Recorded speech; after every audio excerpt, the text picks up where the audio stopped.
శ్రీమాత్రే నమః. ఈ ఏడాదిలోనే ఆ అరుదైన యోగం ఈ 3 రాశుల వారికి అపారమైన ధన సంపద ఖాయం. ఆ అరుదైన యోగం గురించి, ఆ యోగం కారణంగా ఆ అపారమైన ధన సంపద కలగబోతున్న ఆ రాశుల వారిని గురించి ఈ వీడియోలో వివరంగా తెలుసుకుందాం. అంతకంటే ముందు ఈ వీడియో కనుక మీకు నచ్చినట్టయితే లైక్ చేయండి, షేర్ చేయండి. అలాగే మరెన్నో ఇలాంటి ఆధ్యాత్మిక విషయాల కోసం మన ఛానల్ని సబ్స్క్రైబ్ చేసుకోండి. ఇక విషయంలోకి వెళ్తే, జ్యోతిష్య శాస్త్రం ప్రకారం ఒక గ్రహం ఏదైనా ఇతర గ్రహంతో సంచారాన్ని లేదా సంయోగాన్ని చేసినప్పుడు దాని ప్రత్యక్ష ప్రభావం మానవ జీవితం మరియు దేశం మరియు ప్రపంచంపై కనిపిస్తుంది. అక్టోబర్ 27 నుండి తులారాశిలో చతుర్గాహి యోగం ఏర్పడబోతోంది. సూర్యుడు, కేతువు, శుక్రుడు, బుధుడు కలయికతో చతుర్గాహి సంయోగం ఏర్పడుతుంది. దీని ప్రభావం అన్ని రాశిచక్ర గుర్తులపై కనిపిస్తుంది. కానీ ఈ యోగం ఏర్పడడం ద్వారా మంచి డబ్బును పొందగల 3 రాశిచక్ర గుర్తులున్నాయి. వారిని గురించి ఇప్పుడు తెలుసుకుందాం. అందులో మొదటిది కన్యా రాశి. చతుర్గాహి యోగం ఏర్పడటం మీకు శుభప్రదంగా ఉంటుంది. ఎందుకంటే ఈ యోగం మీ రాశి నుండి మరో చోట ఏర్పడబోతోంది. జ్యోతిష్య శాస్త్రంలో దీన్నే డబ్బు మరియు వాక్స్థానం అంటారు.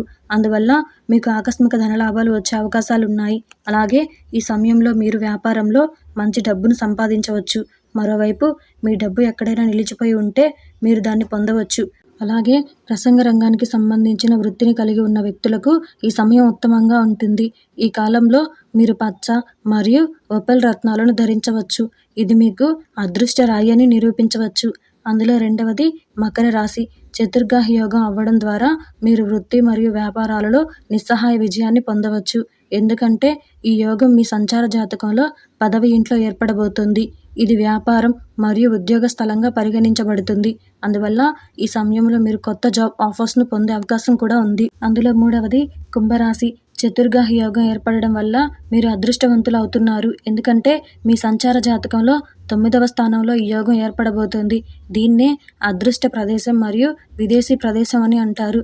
అందువల్ల ఈ సమయంలో మీరు ప్రతిదానిలో అదృష్టం యొక్క మద్దతును పొందుతారు.